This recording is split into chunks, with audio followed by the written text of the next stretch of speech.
from Rocky Mountain Gardens, and I am here today to share with you my favorite gardening tools. And I have them sort of sitting out here on this little table, and I'm going to start with these Felco 2 pruners. I love them for several reasons. They have a red handle, so when I leave them lying around in my garden, they're easy to find. And they are made in Switzerland, so they have a very, well, they're just very well made. They stay sharp, and of course you can resharpen them over time because they hold up long term. Normally I've gone to a big box store and I've bought pruners that last me maybe one season, and then I just have to throw them away. So I got tired of that and I decided to invest in these expensive pruners, but they really do work. I really do enjoy them. They fit well in your hand and they're very sharp. They do the job. So I recommend these a lot. Felco 2 pruners. I also suggest that you get a really good pair of gardening gloves. Gardening gloves, same thing, I go through them each summer, sometimes several pairs. I bought a more expensive pair this year, and they're called the Atlas Nitrile gloves, and they are very nice. They fit snugly on your hands so you can feel what you're doing when you're digging around and transplanting and so on, and they're very protective. They have this sort of plasticky cover here on your fingers and your palms, and I've actually used this on a barberry bush with, very sharp thorns, and the thorns do not come through this plastic coating, so it's very nice for that. Next, I enjoy having a kneeling pad that I can drag with me as I'm moving around in the garden on my hands and knees, digging out weeds and so on. So I really do recommend having a kneeling pad. Now, some gardeners spend money and buy garden snips for when they're doing smaller jobs, deadheading plants in your garden over the course of the summer and things like that. But I just use a pair of scissors. And same thing, I like these red handled ones because I can find them easily when I leave them lying around in the garden. And they're much less expensive than spending the money on a more expensive pair of garden snips. Next, I suggest you invest in some kind of a garden saw, a pruning saw. And this one is really nice. It has the ability, I like it a lot, if you're cutting something, a thicker branch on a tree and so on. When you saw forward and then you pull back, you're sawing in both directions because of the way the teeth are made on the saw. So you get sort of double the bang for your sawing motion when you're trying to cut out a larger branch. So this is a really good quality one. Next, I highly recommend you buy a pair of loppers. Loppers are for cutting those thicker branches that your smaller, like your Felco pruners, are a little bit too small for, and you've got a little bit larger of a branch to cut through. I love my loppers, and you can see they spread quite far apart so you can get a bigger branch in here, and then you have the leverage to push and cut through a larger size branch. Next, this is something many of you may not have heard of before. It is called a Hori knife. It's a Japanese gardening knife, and Hori, I believe in Japanese, means to dig.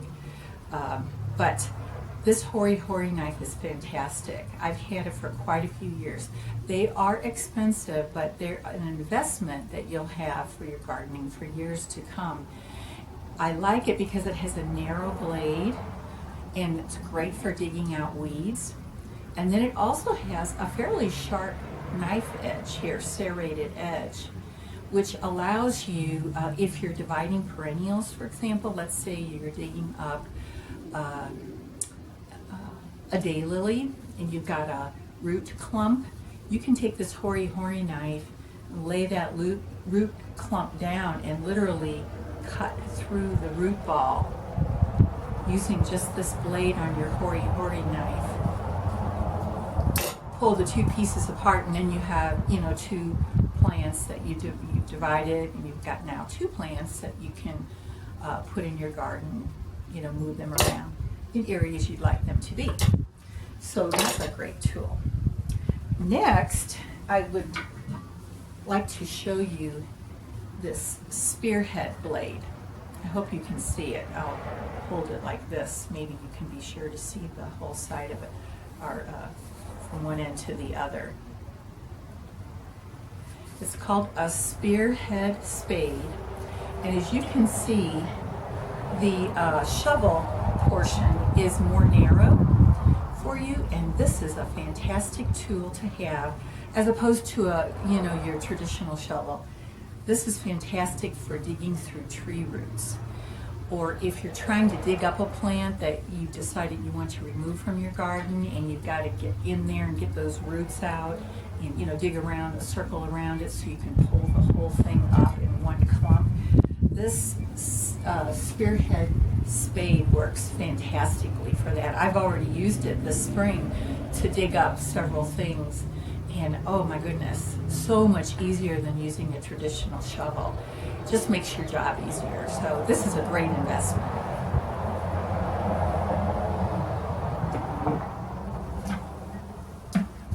I also suggest that you get a 2-gallon watering can.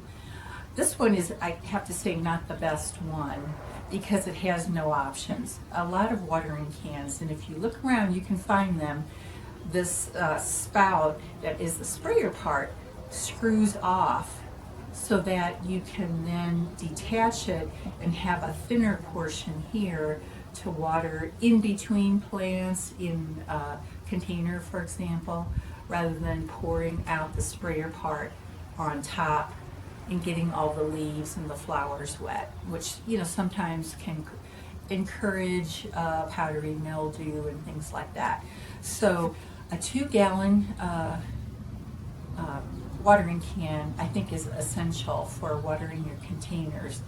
But if you're going to purchase one, I really suggest you get one that has this sprayer spout, which is removable, that you can screw off. So you have, more options for using your watering can. I like the 2-gallon size because it's not too heavy for me to carry around my garden when it's completely full of water, but yet it allows me to water several plants at a time before I have to go back and refill. So when you're walking around, if you have a lot of containers, and I am going to have quite a few this summer, and you're walking around your garden, this is a great tool to use.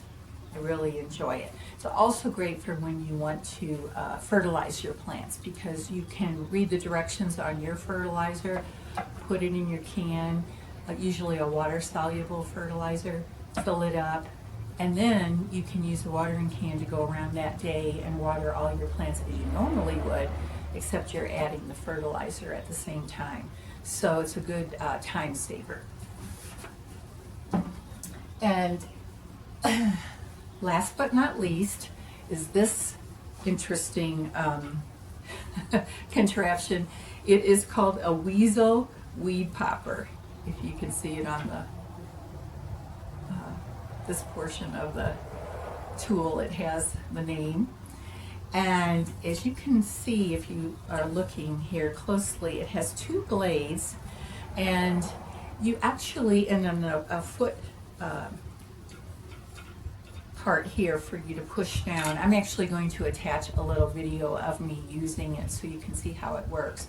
But this is fantastic, especially if you have a lot of dandelions in your yard and you really hate getting down on your hands and knees and digging them all up by hand. And I personally do not like to use too many weed killers in my yard. I'm trying to be as organic as I can be without the use of a lot of chemicals. Therefore, this weed popper Weasel Weedpopper is fantastic because you don't have to get down on your hands and knees, and you're able to pull it up, and it has this little push thing here at the top, which allows you to pop the dandelion or whatever weed you have. You can pop it into a bucket and directly. You don't even have to bend over. It's pretty fantastic. So if you have lower back problems, or you just are not a big fan of crawling around on your hands and knees doing your weeding, this tool is actually pretty fantastic and it works well. I have to say I've used one of these for many years in my front yard, and it just works well, and then you can avoid using any kind of weed control chemicals. So there you are. I think that's like 11 tools that I recommend for you, and some of them cost more than others. A big investment, for example, are the Felco 2 pruners. These are quite expensive, but I'm happy that I made the investment this year so that I will have them for many years to come. And in any case, if you can't afford to buy them all at once, just buy one or two and add to your collection each year as you continue with your gardening hobby.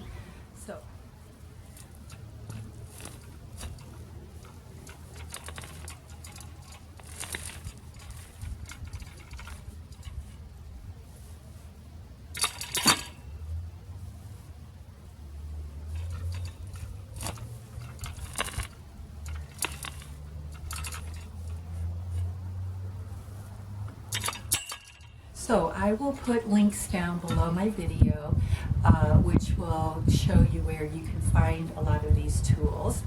And I just would like to say thank you for watching my video, and I will see you next time. Have a good spring. Bye.